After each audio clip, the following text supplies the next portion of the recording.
Thank you. All right, so I want you guys to do me a favor. Close your eyes and picture your most successful event, your most successful campaign. Now I'm gonna give you about 10 minutes to do that. No, I talk fast, but I don't give you any more time. I cram a lot of content in here. And really what I'm focusing on today is something I've never talked about before, only because it wasn't something that I realized was so powerful until people started asking me how to make things work with new technology, with new things that are going on. And so I call it limitations inspire creativity. And so there's new technology out there today. There's lots of new things happening around the world. And as every new tech comes, every new device comes, every new social network, or of course, like Amy said, some of them disappear so fast we can't even update our slides. Each time a new platform comes, us as marketers say, oh God, not another one. Or don't give me another app. I had marketers telling me they unfollowed me on Twitter because they were so tired of me talking about new technology and new things coming out that they couldn't even figure out what was going on today. They didn't want to know about the new things that are happening. But when we're looking at these new technologies and we're trying to figure out how to scale, we can't focus only on the blocking and tackling. We can't think only about, I need to learn how to use Snapchat now. I need to learn how to do all of these individual platforms. Because when we're defining success, and I ask that question when we start, when you guys are picturing your success, when you're picturing your successful campaigns, I ask you this. Did you think about the problem you were solving, the experience you were creating, or the vanity metrics that your boss was happy to see? Unfortunately for us, and unfortunately for when we're building our campaigns, so much of what we do today is we talk about building community, the power of community. Community has changed my life. We talk about the importance of experiences. We talk about the importance of solving problems. But we all know when we're trying to sell it upstream and we're trying to get budget, we hear things like impressions. How many retweets did it get? How many favorites does it have? And ultimately, those vanity metrics end up determining and dictating what we think is successful. We talked about Applebee's. I believe still to this day, a year later, is the most successful live video campaign that any one brand has done. We took over the Applebee's.com website. We brought in 20 influencers to go to different Applebee's around the United States. For 12 hours, we were on Applebee's.com, and we were using a hashtag called Taste the Change. That hashtag got 1 billion impressions on Twitter during doing that event using live video. Now that's exciting. 1 billion is super exciting. But the thing that was exciting for me is how much more each check went up for each one of the people that watched a video stream, tweeted about it, and then attended and went and bought something at Applebee's that day. The idea for me was not the vanity metrics. It wasn't the hashtag impressions, because last time I checked, the CMO can't turn those impressions into the bank. And retweets and favorites are free. So when we're looking at managing and looking at success, I ask you throughout this next couple minutes to redefine what success looks like. It's not what you can measure, it's ultimately what you want to deliver.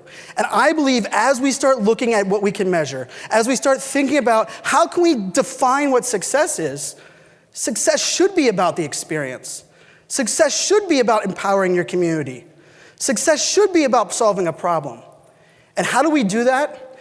Well, I like to think of it as we take away the barrier and we stop starting from the metrics. Because it's not your fault. It's not our fault. It's not my fault that we've been using things like likes. I mean, how many people, when you were going through college, you were thinking about being a marketer, you said, I really hope in my career I get to make people like me or my page, right? Like that, it's even creepy. Just, even when someone says I'm an influencer, being an I don't want to influence somebody. That kind of gives me the creeps. But what we like to talk about is we like to help empower our sales team. We like to help solve a problem. We like to make a difference for the people that are buying our product, that are doing the things that we're doing. But how do we measure that? How do we look at new technology? How many people here are on Snapchat? Look at that. We can tell we're with marketers. I say that at the tech event in Barcelona 2 days ago, and I got about 25 people, and they were all the marketing team of that tech event. But one of the biggest complaints and the biggest struggles that people have today is how do I measure success on Snapchat? That's the wrong way to approach this. The limitation of data and discovery and all of these things that we as marketers complain about are the reason that the millennials and the Gen Zs love these platforms. The simplicity, the limited data. So I ask you this, rather than looking at Snapchat and saying, oh, I don't get the data that I want to report on, think about it and says, what can I leverage Snapchat to do to bring it to somewhere where I can actually measure success? I do things like screenshot campaigns. Where the idea where it says, hey, we can measure success. We can measure what we're trying to do, click-throughs to our website, time on page, if we get someone to Twitter. Well, on Snapchat, I never drop a call to action other than saying to win a book or to sign up for this new webinar and get a free access to this event, take a screenshot of this snap, tweet it out and tag us on Twitter. Well, now I get to know the persona of my audience. I get all the data that comes with it on Twitter. I now get to continue the conversation beyond just Snapchat. I ultimately now am able to take success and understand what it means for my business, understand what it means for the people that are out there. And for me, this is changing the approach. So rather than looking at the metrics that we are able to actually measure, because let's face it, the platforms don't care about us. The platforms are there for the users. If they cared about us, they would give us something more than likes and something more than shares, and they would allow us to see things like, I get 57,000 profile views a month to my Twitter account. So my Twitter account, iSocialFanz, I get 57,000 page views to that profile. I cannot tell you where the hell they come from. And Twitter doesn't care. And they're a client, so I have to give a little bit of generous love there. But for me, it comes down to, okay, I have all of this data. How can I leverage these limitations and be creative? Because the limitations are not going anywhere. And the thing is, with all of these shiny objects, I am the first one to say I proudly suffer from FOMO, or the fear of missing out. And most of what my job is for my clients is I test out, try, kick the tires, attempt to break, sign up for the beta of every new technology, every new app that's out there. Because for me, I want to understand the audience, I want to understand the value proposition, I want to understand the use case for the users, and then ultimately I want to present that to my clients so that they can make the educated decision that says, is this best for me? Is this best for me today? The interesting thing about that is we're oftentimes too busy hustling and only trying to grind out Facebook likes and organic reach. And all of a sudden, if you guys saw the viral trend right now, Facebook Live gives us amazing reach. So we're just going to take viral videos and fake it like they're live. And we're going to post it on Facebook now and get 2.5 million views of a video of a guy climbing some tower into the sky. And I was guilty of sharing it because I thought it was live and I was duped. But ultimately what we were doing and what they're doing is they're actually looking at it and saying, I want 2.5 million views on that Facebook video. I went back to the advertisers and said, what are you getting out of those 2.5 million views that are different than that video was on YouTube? Too often we're looking at hustling with what we're presented with.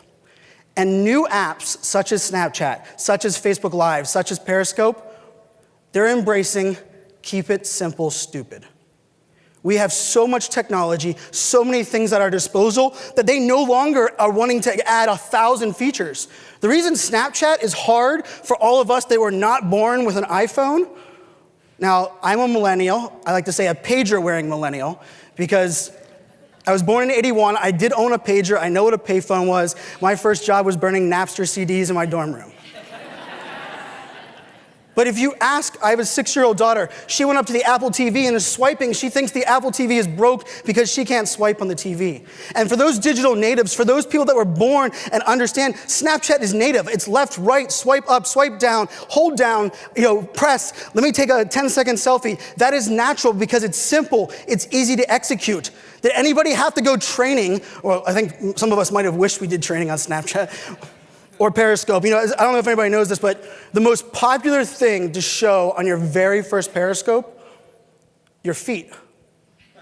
Because you don't realize the camera on the back is the first one that turns on. And you type in your thing, you're excited, you stress yourself out, and you click go, and your feet are the first thing that are live. But ultimately, with the brands and these apps focusing on simplicity, we have to take a step back and say, if we're going to measure success, we have to also take a simple approach to determining what success means. Now, this change is scary. And like I said, it is not your fault. This is not the way we did it 5 years ago. It's not the way we did it 2 years ago. My life changed when Meerkat came out at South by Southwest.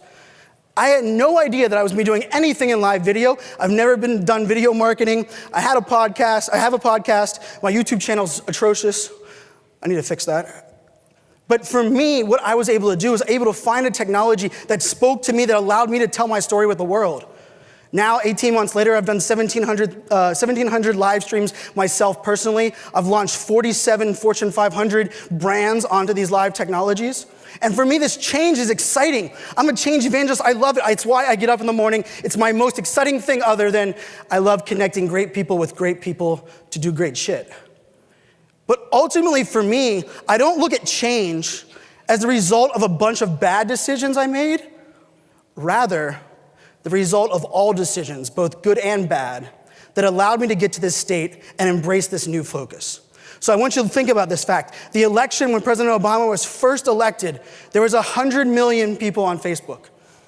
I remember when he was elected, I remember seeing, wow, there's a lot of conversation. For those of us in the last couple of days, we wish we could just delete Facebook from our existence for about a week, because now there's 1.6 billion people on Facebook during one presidential term, an 8-year term. It went from 100 million to 1.8 billion. So when we're looking at change and we're thinking about these things, we have to understand defining success has to be more than the vanity metrics we're presented. Because if you want to stand out from the noise, if you want to make a difference, ultimately, if you want to set yourself up for success as we move forward, and for me, it's not about the new technology. It's about building a community. Ultimately, you establish trust and you leverage those limitations. Because this is my challenge for you. Rather than looking at the limitations in front of you, I don't care what new technology is, maybe it's even in your life. Look at those limitations and ask yourself, how can I leverage them to do what no one else can? Thank you guys, Brian Fanzo.